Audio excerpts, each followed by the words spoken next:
Carlo Acutis has been canonized in St. Peter's Square, the first millennial formally raised to the altars alongside Pier Giorgio Frassati. And it's the first canonization of Pope Leo's pontificate, a liturgy delayed from April because of the death of Pope Francis. The square brimmed with young pilgrims waving icons of a boy in trainers. One could feel a quiet provocation in it all, holiness that looks like your classmate. Carlo was born in London in 1991, raised in Milan, gifted with a bright mind and a piety that surprised even his parents. He taught himself to code, built websites to catalogue Eucharistic miracles, and spent pocket money on sleeping bags for the homeless. He died in 2006 of leukemia, aged 15. In Assisi, his tomb draws thousands with a wax effigy showing him as he was, tracksuit top, jeans, trainers. The image is not a gimmick, it's a catechesis at street level.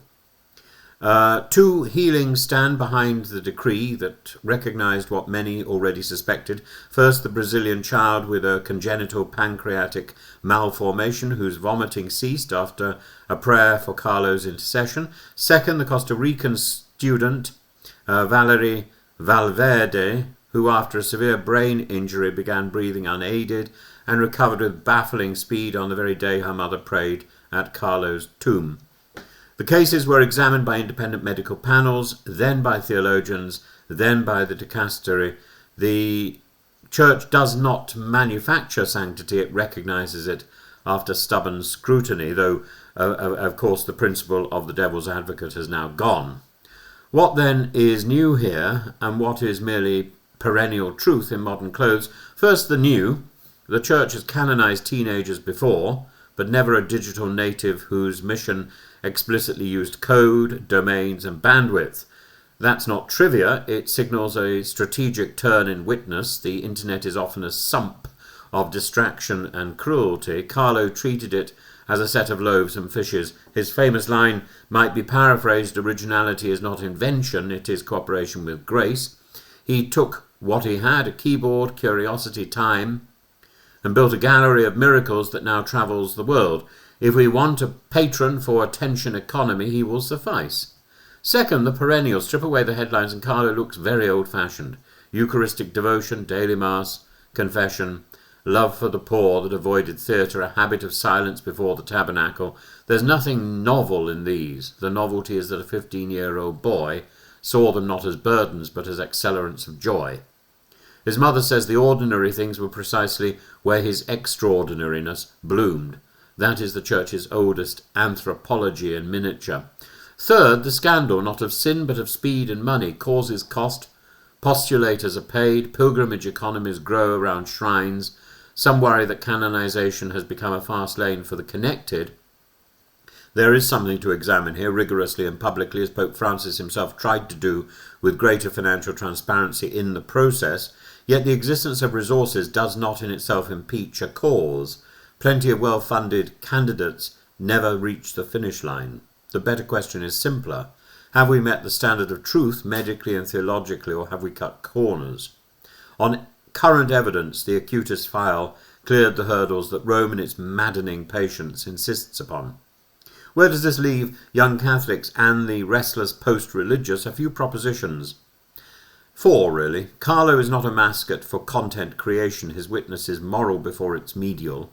He didn't ask, how can I go viral? He asked, who needs help, and what has God already put in my hands? If you want to honour God, begin there. If you want to honour Carlo Acutis, begin there. Close the tab you do not need. Give away the money you do not need. Go to the person you would rather avoid. He corrects 2 modern myths. The first is that purity equals repression. Carlo's cheerfulness gives that theory short shrift. Purity is redirected energy. The second is that service is a substitute for faith. Carlo's service flowed from worship. He was not a sentimental philanthropist, he was a worshipper who could not keep charity to himself. Thirdly, he is a rebuke to a church that underestimates the young. The common pastoral instinct is to dilute, lower the bar, soften the language, and Carlo's life says exactly the opposite. Raise the bar, tell the truth. Young people are allergic to spin, they will not be bought with slogans.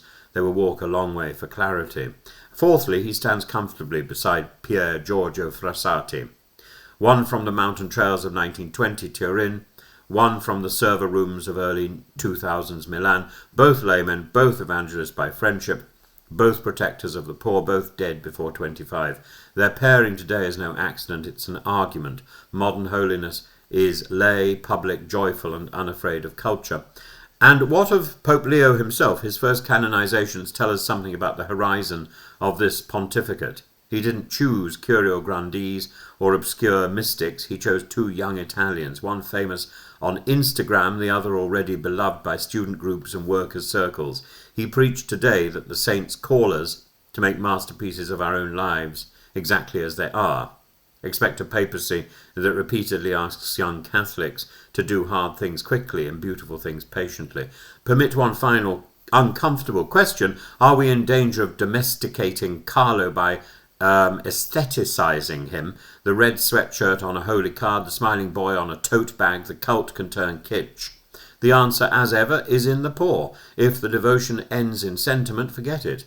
If it ends in soup kitchens, homework clubs, prison visits, and minds schooled in truth, it would be the best kind of popular piety. So, here is the homely application shaped by his own beliefs. Sanctify your feed, curate 3 accounts that lift your mind and unfollow 5 that do not.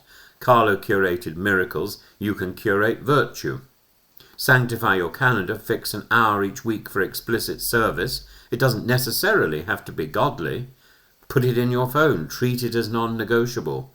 But put something before yourself. Sanctify your attention, kneel in a church for 10 minutes, think in silence, no music, no phone. Tell God nothing, you let him tell you something. The whole principle of listening seems to have disappeared in our age. Rediscover it. It doesn't need to be religious specifically, but it does need to be silence. And sanctify your money, decide a percentage for the poor and automate your gift. Sanctify your time. Decide time for others. If you do this, you will understand why a teenage coder in a hoodie has been placed in the same role as St. Francis and St. Teresa. You will find that sanctity has not moved an inch. We merely notice it in a language that this age can hear.